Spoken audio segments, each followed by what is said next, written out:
Feldenkrais method, Wikipedia audio. The Feldenkrais method is a type of exercise therapy devised by Moshe Feldenkrais. The method is claimed to reorganize connections between the brain and body and so improve body movement and psychological state. There is no good medical evidence that the Feldenkrais method confers any health benefits, and it is not known if it is safe or cost-effective, even though it is hard to conceive of serious risks. In 2015, the Australian government's Department of Health published the results of a review of alternative therapies that sought to determine if any were suitable for being covered by health insurance. The Feldenkrais method was one of 17 therapies evaluated for which no clear evidence of effectiveness was found. Accordingly, in 2017 the Australian government named the Feldenkrais method as a practice that would not qualify for insurance subsidy, saying this step would ensure taxpayer funds are expended appropriately and not directed to therapies lacking evidence. Effectiveness and reception. It is not known whether the Feldenkrais method is safe or cost-effective, though according to Ernst & Singh's overview of alternative medicine there are no conceivable serious risks. David Gorski has written that the method bears similarities to faith healing, is like glorified yoga, and that it borders on quackery.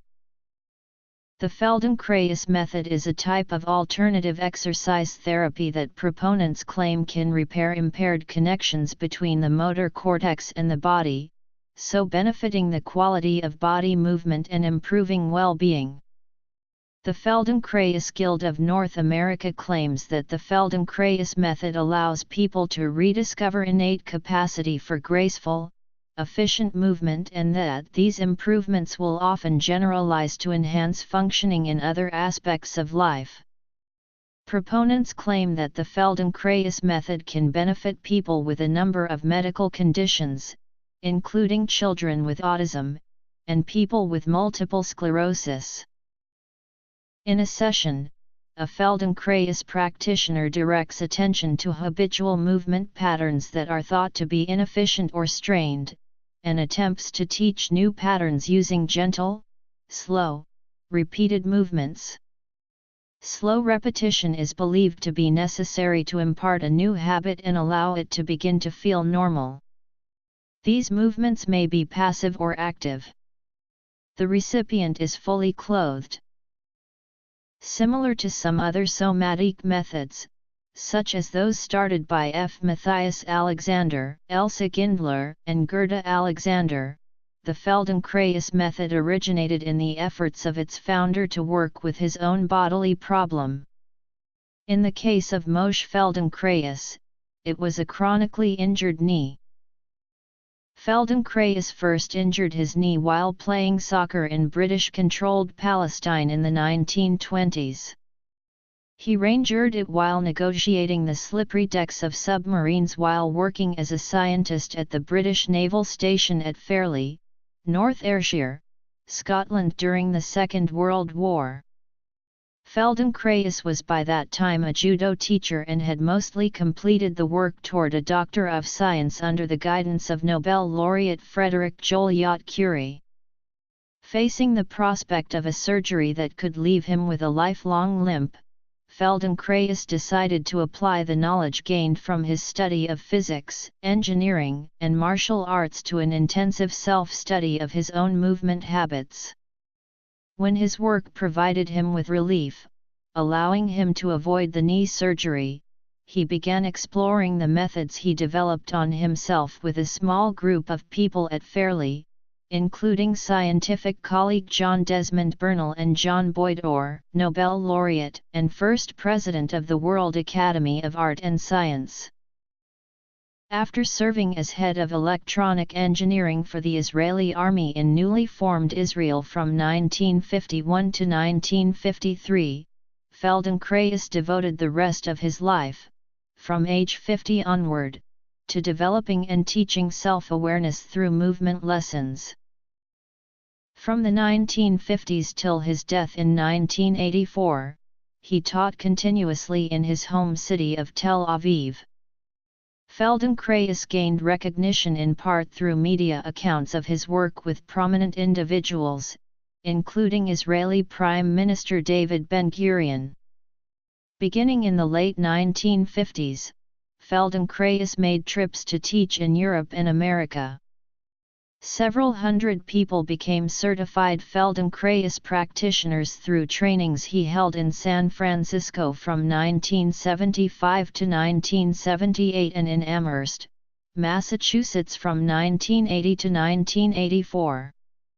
Anticipating the need for an institutional structure to carry on his teaching, he helped found the Feldenkrais Guild of North America in 1977. Feldenkrais developed the conceptual framework of his method in part through the publication of 6 books, beginning with Body and Mature Behavior and ending with the posthumously published The Potent Self. Description: Since Feldenkrais' death, the international Feldenkrais community has used a guild structure to regulate its activity, with training accreditation boards in the Americas, Europe, and Australasia overseeing guilds and associations in 18 member countries. The Feldenkrais Journal, the annual publication of the Feldenkrais Guild of North America, serves as a forum for the Feldenkrais community to discuss the method and its applications. The development of the Feldenkrais method was influenced by Moshe Feldenkrais's involvement in the martial arts. Feldenkrais began studying jiu-jitsu in 1920s British Palestine. After meeting Kano Jigoro, the founder of judo, while living in Paris in the 1930s, Feldenkrais transitioned to that practice. One of the main influences of judo on the Feldenkrais method is the differentiation between rote exercise and attentive movement. The methods of physical exercise in vogue exert only the muscles without any other goal, and one needs much will to bind oneself unfailingly to one of these methods, wrote Feldenkrais in 1952. Judo is very different. Each movement has a specific goal which is reached after a precise and supple execution.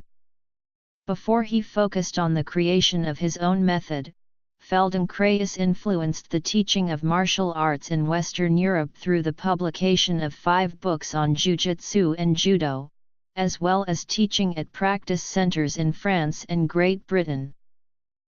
Feldenkrais was born into an Hasidic family and community, and he acknowledged the influence of Hasidic Judaism on his method. In his 2007 book, Making Connections, Roots and Resonance in the Life of Moshe Feldenkrais, David Kaetz argued that there are many lines of influence to be found between the Judaism of Feldenkrais's upbringing and the Feldenkrais method, for instance, the use of paradox as a pedagogical tool. Feldenkrais also acknowledged the influence of the Russian spiritualist George Gurdjieff on his work, in particular Gurdjieff's teachings on automatism and freedom in embodiment. Feldenkrais earned his doctorate in a program at the Sorbonne intended to bridge theoretical physics and industrial engineering. Feldenkrais's biographer, Mark Rees, argues that Feldenkrais brought this emphasis on practical scientific inquiry to the understanding of embodiment expressed through his method. Feldenkrais was critical of the appropriation of the term energy to express immeasurable phenomena or to label experiences that people had trouble describing, notes Rees. He was impatient when someone invoked energy in pseudo-scientific explanations that masked a lack of understanding. In such cases he urged skepticism and scientific discourse. He encouraged empirical and phenomenological narratives that could lead to insights. Feldenkrais incorporated the views of other scientists into his teaching. For instance, he asked questions of both the neurosurgeon Karl H. Pribram and the cyberneticist Heinz von Forster at trainings in San Francisco in the mid-1970s. Cybernetics, also known as dynamic systems theory, continued to influence the Feldenkrais method in the 1990s through the work of human development researcher Esther Thelen. History. Influences.